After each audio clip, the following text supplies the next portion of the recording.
Brothers and sisters, loops are one of the most difficult topics that we will tackle here in BYUI Idaho CIT 160. And for that reason, we actually study loops for 2 weeks. Okay, this is week 1 of loops, and next week we'll repeat it. So some of the pitfalls that I see when I'm doing loops are, first off, never entering the loop, and second off, never leaving the loop, or in other words, infinite loops. And let me tell you what I mean, okay? I've got a program here that asks the user for a number, okay? It gets a number and parses it into an int and stores it in the number variable. And then it's going to loop through and count, or it's going to build a string counting from the number up to 100 inclusive, okay? And it's going to separate each number by a comma and a space unless it's the last number.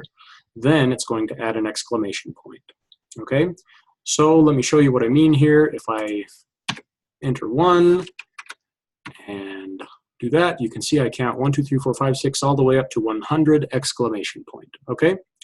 So an error that I see sometimes when students are testing or debugging is they get frustrated because they never enter their loop. So if I were to do 101 here, and I'm going to hit F12 to go to the Google Chrome Developer Tools, and I'll move the talking head.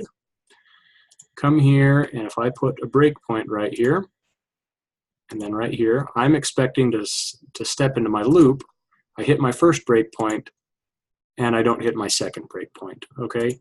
And that's basically not an error with my code. Maybe it's an error with my code, but I did not set up a condition for this loop to be entered, okay? I gave the computer the number 101, okay? So I went to the document, I got 101, changed it into a number, and then I declared the result variable, and then I came down here and I asked the question, is the number from the page less than or equal to 100?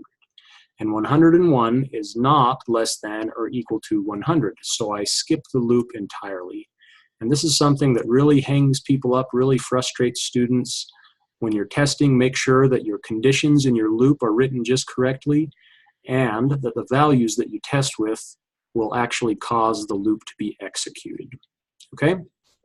So that is never entering the loop. What I mean by never leaving the loop is oftentimes students forget to increment their counting variable or their iteration variable, okay? And I'm going to do this now by commenting out my number plus plus, okay? So it will go like this. Get a number from the text box, and let's say that it's 50. Okay, then we ask, is 50 less than or equal to 100? If it is, append it to the string, and then append a comma and a space.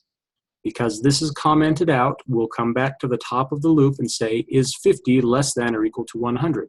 Which is exactly the same question we asked last time. Because it's true, we'll come and do all this again, and then we'll ask the same question again. Is 50 less than or equal to 100? It is. Do all of this again.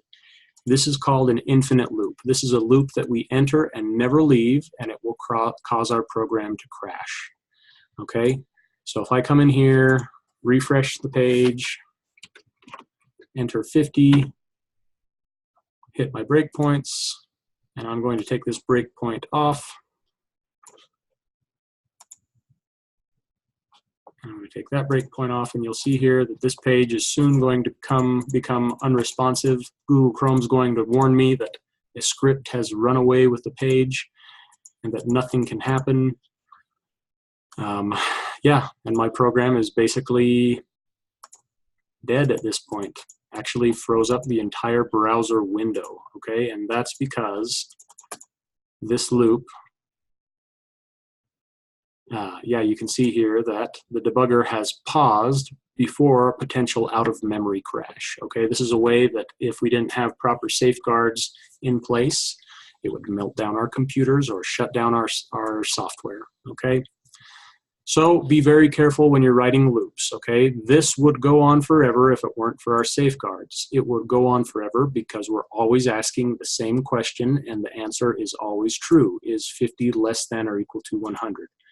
it is very important that we always add in our statement to increase our counting variable, okay? If we don't, loop will be infinite. So those are some pitfalls I see when students are learning how to use loops.